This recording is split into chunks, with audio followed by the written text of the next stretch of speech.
Merhabalar, ismim Ezgi.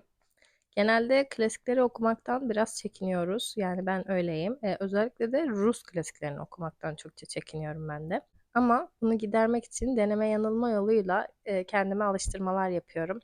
Ve neyi sevip neyi sevmeyeceğimi anlamaya çalışıyorum bu yolla. Şu ana kadar az sayıda Rus yazarla tanışmış durumdayım. Ama ona rağmen bazı kitaplar bana diyor ki aslında bunları okumak o kadar da korkunç ve zor değil. Çoğumuz Anna Karenina, Karamazov kardeşler gibi klasikleri okuyarak Rus edebiyatına giriş yapmaya çalışıyor.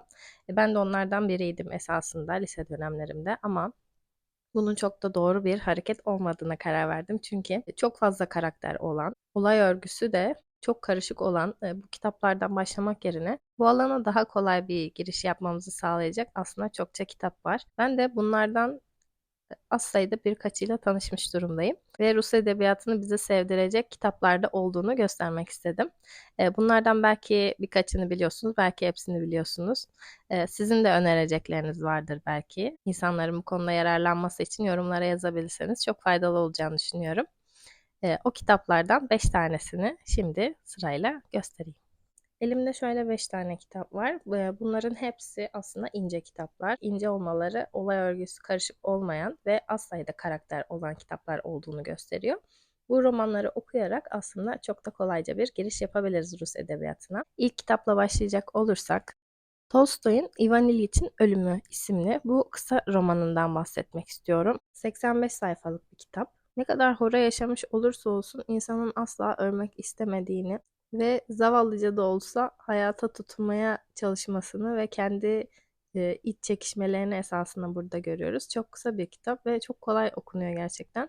Ama sevilmeyen bir baş karakter olmasına rağmen o son anlarında yaşadığı kendiyle hesaplaşma anlarını herkesin empati yapabileceğini düşünüyorum.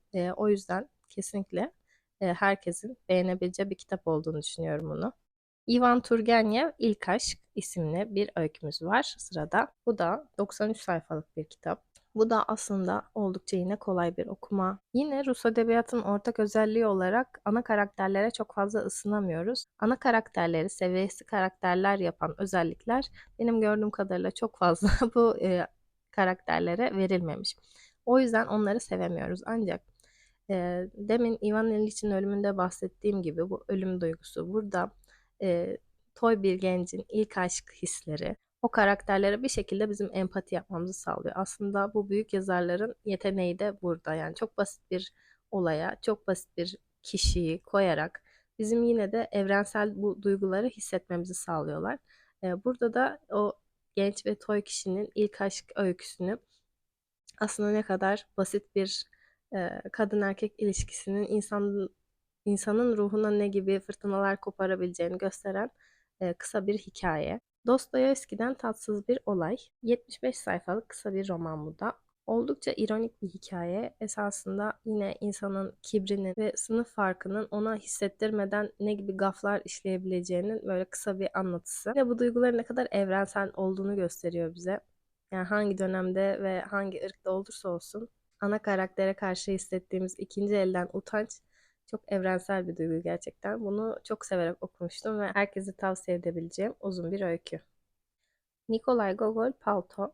Bu da yalnızca 58 sayfalık bir kısa öykü. Ben bunu çok zor olacağı düşüncesiyle yine elime alıp çünkü hepimizin bildiği klasiklerden biri ve ne kadar kısa da olsa çok zorlanacağımı ve sevmeyeceğimi düşünüyordum açıkçası bunu okurken ama hiç de öyle olmadı. Burada da sınıfsal farkın insanın içine ne kadar derin yaralar açabileceğini gösteren bir hikaye anlatılıyor.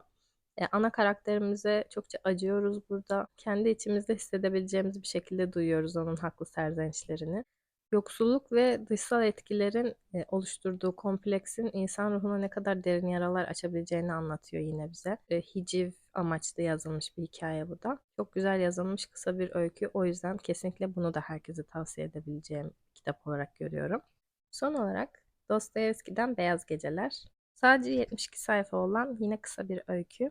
Burada da tesadüfi bir karşılaşmanın yarattığı büyük ve çalkantılı bir aşkı aslında tasvir ediyor Dostoyevski.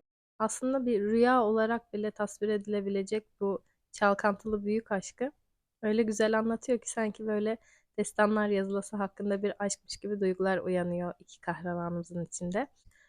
Bayağı popüler olan, hatta son zamanlarda bir öyküsü Dostoyevski'nin. O yüzden bu da zevkle ve çok kolay bir şekilde okuyabileceğiniz bir öykü.